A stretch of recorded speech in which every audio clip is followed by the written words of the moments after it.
Aitor Karanka, what was he like on a day-to-day basis? He was a very good, you know, person. He was, he was fun to be around.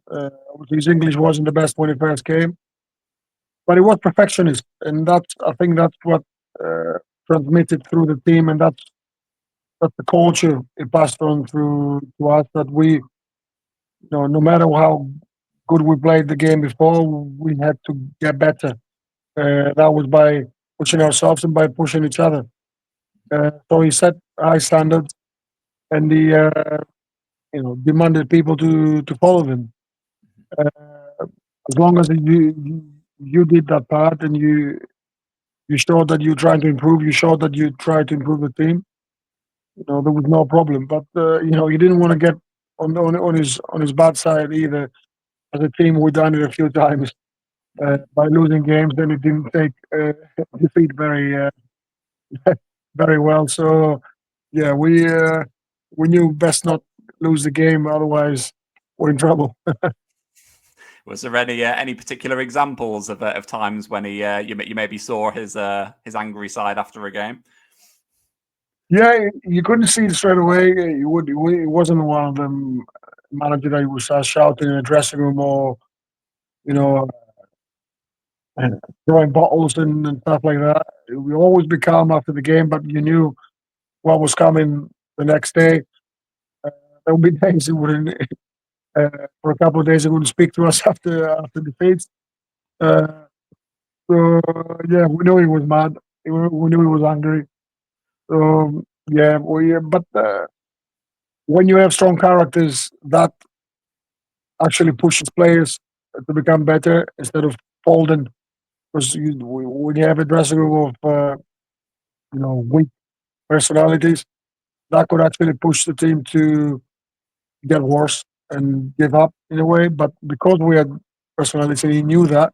He knew he could push the limits uh, because it would make us try to get better, even if it was to prove him wrong. So he played on that really well, and obviously that brought results. Mhm. Absolutely. He always sort of came across in the media as a very serious person. He always kind of came across quite straight faced. You very rarely saw a smile or a joke sort of come out of him. Is that a fair reflection of what he was like, or was there another side to him as well? He was never a joker because his English wasn't the best, but he wasn't as uh, serious as he was in the interviews and in front of the media. I think that's what the profile he was choosing, and he didn't want to give too much away, uh, potentially the opponent before and after games. But with us, we had conversations. You could talk to him one on one, make a joke every now and then. So yeah, it's what you see in front of the camera is rarely the person that's behind it in football. Mhm. Absolutely, and obviously Karanka he worked previous to that. He'd been with Real Madrid, and he'd worked with Jose Mourinho. He was his number two with Real Madrid, and he was very much when he came to Middlesbrough, he did very much sort of feel like the sort of, I guess, the apprentice turning into the master sort of thing. So could you see similarities? Obviously, Mourinho was a very reputable figure. Everyone knew about him in the UK and around the world from a football point of view. So could you see those similarities when Karanka came in?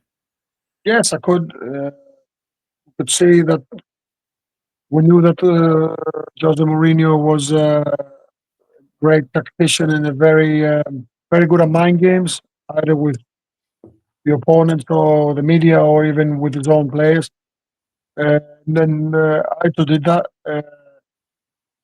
There were times that he played mind games with us, and that was to make us push ourselves. Um, there were team talks at halftime that we were winning the game comfortably, and we thought we went in halftime thinking this is good here, but he would come in and start tell us off. But that was targeted and on purpose for us not to get complacent, and it would work. We'll go and see in the second half, and you feel even more comfortable in that game and just finish it off. Well, if we did get really complacent, we could have had a issue second half or end up losing points. So he was great at that. He, tactically, he wanted his team to play a certain way, and he wouldn't change it a lot, apart from little tweaks here and there.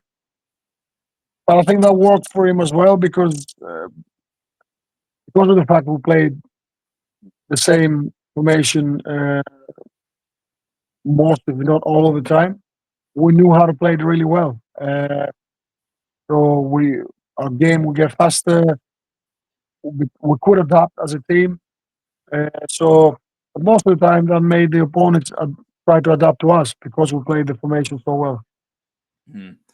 Absolutely. I just want to ask you about from the last question on Karanka is I want to ask you about one game in particular which will stick in a lot of fans' memories, and that was the away match against Charlton Athletic. So that was in 2016. It was on the road to getting promoted, but it was the game I'm sure you remember it, the one where he famously went AWOL over the course of the weekend. So we were building up to the game against Charlton. Things hadn't exactly been going well. Things weren't going particularly well for Charlton either. And well, you could maybe tell us the rest of what happened from over the course of that weekend, Dimi. No, it followed the game of at Rotherham, which we got beat. Our performance wasn't good enough, even though we missed chances to finish the game. We got a sucker punch in the end of the game, and we ended up losing 1-0. And uh, you know, tempers were high after that game because we knew we're better than that. Obviously, the manager wasn't happy, and after the game, the second day after the game, I think we had a meeting. I can't remember when. Uh, the manager called for a meeting with the players, and we sat down to talk about probably leave it behind that game, and 'cause we knew we were at the final stretch of the season, and but I think it was a bit too raw still, the Rotherham defeat, so tempers weren't quite settled, so things were said. Uh, so yeah, the Aitor just sort of lost his head a little bit, and he just walked out. And we knew he was hard to bring him back at that moment because we knew his one of his strengths and weaknesses was being a bit stubborn. So we knew it would be difficult for him to come back at that time. Uh, but we knew that we needed him to be back, and he knew that he needed to come back to finish the job. So after he stayed, the Charlton game away, which we lost again, and you could tell that it was affecting the team. He came back, and I think after that we went into a 10 run and defeated games, and we finished the season strong. Mm-hmm. So obviously, so he walked out of that team meeting. Obviously, you say the tempers flared a little bit, and then so did you just not see him again until after the Charlton game? No, we didn't see him again. I spoke to him through messages for a couple of times because we had a good relationship.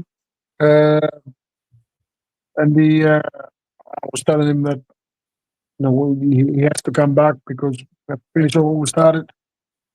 And he said that that, that I should keep my head for the game, and don't worry about the rest behind the scenes, and things will get fixed and stuff like that. So I knew he didn't want to go because I knew it was a case of proving his point in a way that without me you can win games, sort of thing. Uh, so yeah, I knew that